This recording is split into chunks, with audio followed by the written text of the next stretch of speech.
Arsenal 3, Burnley 1. Hello and welcome to Gunners Daily YouTube channel. Today's topic is obviously Arsenal versus Burnley. So without any further ado, let's get into it. First things first, let's start with the starting lineup. No big surprises there. Raya, Tomiyasu, Saliba, Gabriel, Zinchenko, Havertz, Jorginho, Rice, Saka, Trossard, Martinelli. Only surprise was Tomiyasu taking Ben White's spot on that right back position, but Arsenal officially published that Ben White finished the game against Sevilla with some issues and hasn't had enough time to recover. But the most important question is, why was Cedric Soares unavailable today? That's what we all want to know. Well, Arsenal said that Cedric has been ill and that's why he hasn't made the squad today. Oh, Cedric Soares. Oh, Cedric Soares. I don't know if it's just me, but this was probably the most boring Arsenal game so far this season. I don't know. Even with all that happened in the second half, maybe it's just me, but let's get into it. Whole tempo of the game in the first half was just dreadful. You had Saka's shot when he hit the post. You had Trossard's attempt a bit later, which was also good. And then in the last seconds of the first half, Leandro Trossard somehow managed to put the ball in the net.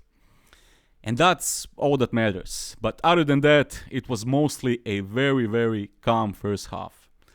And yeah, Burnley shot in the 30th minute. It was a great chance for them, but Raya's reaction was excellent. And then in the second half, just when you thought that it couldn't get any worse than the first half, we conceded a goal after a clear fucking foul on Tomiyasu.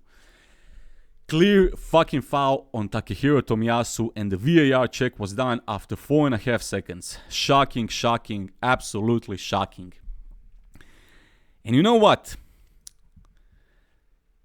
That's when I started to become really invested in the game. After that joke of a goal. That's when I really went off and I wanted from us to absolutely destroy Burnley. It's not their fault, but you know. And after 5 minutes after the goal, boom, William Saliba with a brilliant header. Arsenal 2, Burnley 1. And maybe we needed that Burnley goal to drive us forward and motivate us a bit more. Because if we're not lying, we looked dead on that pitch till that point. Then we had around 10 minutes of nothingness before Zinchenko found the net after another corner. Great goal from him, and he probably needed that. It was his first goal after he scored against Aston Villa earlier this year. And that was his first goal for Arsenal when he scored against Aston Villa in that 4-2, 5-2 win. So this was his second goal for Arsenal in total. Yeah, interesting. And then what I wanted to say. And then, just when you thought that it's gonna be easy cruising till the end, in the 80th minute, Fabio Vieira gets a straight red card for his tackle. I don't even have the energy to get into this, so I'm just going to ask you, did Vieira deserve a red card for his tackle? Write down in the comments, because I'm honestly really interested to hear your thoughts about that. And by the way, because it's a straight red card, so it's seen as a violent conduct, Fabio Vieira will miss Arsenal's next 3 games in the Premier League. And those games are Brentford away after the international break, Wolves at home, and Luton away. What else? What else is there to say? If I see Kai Havertz one more time trying to dribble past 3 defenders and then just recklessly bumps into them and loses the ball, I swear I'm gonna lose my shit. This guy is, 24, 25 years old, and his body language is like someone who retired from football 20 years ago and was asked if he would come to a local tournament for veterans. When Havertz retires one day, he should make a documentary called I, Kai Havertz. This is how I became a professional footballer. Based on the unbelievable true story. I'm not gonna lie, in the preview of the game, I expected us to completely dominate Burnley and improve our goal difference. No offense to them, but they are having their worst run of results since 1904. Yes, you heard that right. 1904. Jesus Christ. And this was their 10th defeat this season. Not gonna lie, I expected a lot more from them when they entered the league this season. But it just proves the point about how far away in front the Premier League is currently compared to the Championship. But that's a topic for some other video. So, what else? Also, I don't know how it was live on the ground, but on TV, the atmosphere in the stadium seemed extremely bad. Complete silence for the 90 minutes. No chants, no singing, nothing. I haven't found the information regarding how many people were on the ground today. Maybe it wasn't that full, but yeah, still extremely bad. At least that's how it looked for me watching it on television.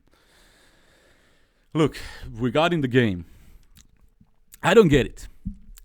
Why do we struggle so much to create clear chances this season compared to the last year? We used to annihilate this type of teams last season, especially at the Emirates. It was a full blown out pressure and high intensity for the whole 90 minutes. But this season, we look so slow when we are on the ball. We are controlling the possession against pretty much every single opponent. But it seems like we don't know what to do with it. Xhaka and Partey were a perfect duo last season and they complemented each other perfectly on the pitch. But is that the only difference compared to this season? Because it seems like our midfield is basically non-existent in these games. The ball goes from fullback to our winger and then he tries to cross it to our striker. And that's it. Last season, our whole midfield was getting in positions for a return pass. They were getting in the box often. And they themselves were providing some great passes into the final third, which used to cut teams open. And I know it was mostly Thomas Partey who was a dominant force for us in the middle. And he was pulling most of the strings. But is it really possible that our midfield is performing this much worse only due to his absence? I don't know. I'm just thinking out loud. But correct me in the comments if I'm wrong. And what are your thoughts on our current midfield position? What else? Sorry, I'm baffled. I'm still shocked by that decision from the VAR to give that goal after a clear foul on Tomiyasu. I know, it doesn't matter anymore, but still, if the game ended with a different result, you could only imagine the outrage it would have caused. Shocking. And that is it for today. So what is next for Arsenal? Well, first we have the international break, so no club football for the next 2 weeks, and then we have Brentford away on the 25th of November.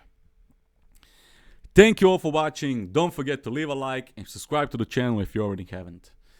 Arsenal won, Tottenham lost, so all in all, today was a good day. Thank you for watching and see you on the next one.